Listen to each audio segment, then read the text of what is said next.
ต่อไปฟังแนวดนตรีสดเบิ่งนะครับผมอันนี้เป็นไม้ที่ดังอยู่นะเดี๋ยวเรามีฟังร้องฟังล่ำกระหันค่ะบรรยากาศสดชื่นสดชื่น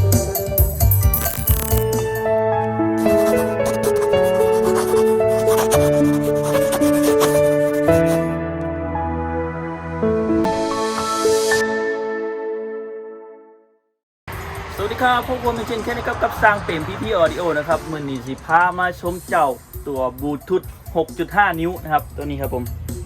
สิพาไปเทสเสียงนะครับตัวนี้เป็นดอก 6.5 นิ้ว1ดอกแล้วก็กลาง3นิ้ว2ดอกทวิตเตอร์2นิ้วอีก2ดอกนะครับแต่ว่าก่อนที่เราสิไปเทสเสียงเนี่ยเดี๋ยวสิพาไปเบิ่งวิธีประกอบตู้ใบนี้ก่อนนะครับว่ามีขั้นตอนยังไงครับผมไปพร้อมกันครับ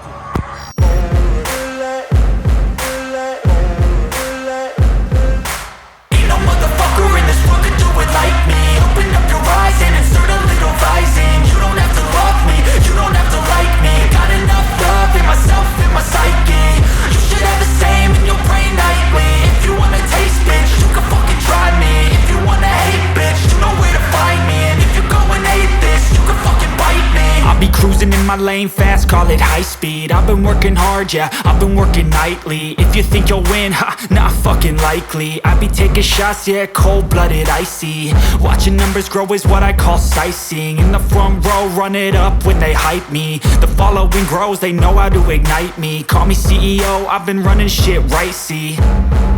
And I ain't playing games, I create my own lane, making pleasure out of pain, ครับตอนนี้ก็เริ่มเป็นรูปเป็นร่างแล้วนะครับเจ้าบลูทูธ 6.5 นิ้ว1ดอกนะครับผมแล้วก็กลาง3นิ้ว2ดอกแหลม 1.5 นิ้ว2ดอกไปกันต่อ But I don't want that cheap fame, no I'm not that vain, I just wanna be greatness. I just wanna be greatness. I just wanna be greatness. I just wanna be greatness.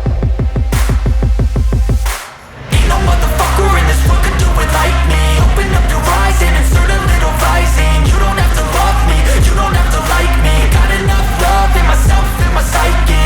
You should have the same in your brain nightly. If you wanna taste, bitch, you can fucking try me. If you wanna hate, bitch, you know where to find me. And if you go and hate this, you can fucking bite me.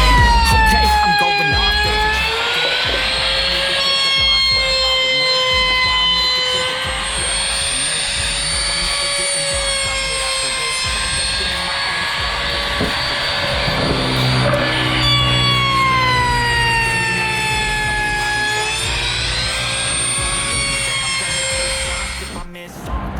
ครับผมตอนนี้ก็เป็นตู้เรียบร้อยแล้วนะครับมันก็จะเป็นประมาณนี้นะต่อไปนะครับเฮาสิโป้แล้วก็เฮ็ดสีระเบิดนะครับมันเป็นตู้บลูทูธสไตล์กลางแจ้งก็จะเป็นสีระเบิดอันนี้เป็นซับ 6.5 นิ้วนะครับ1ดอก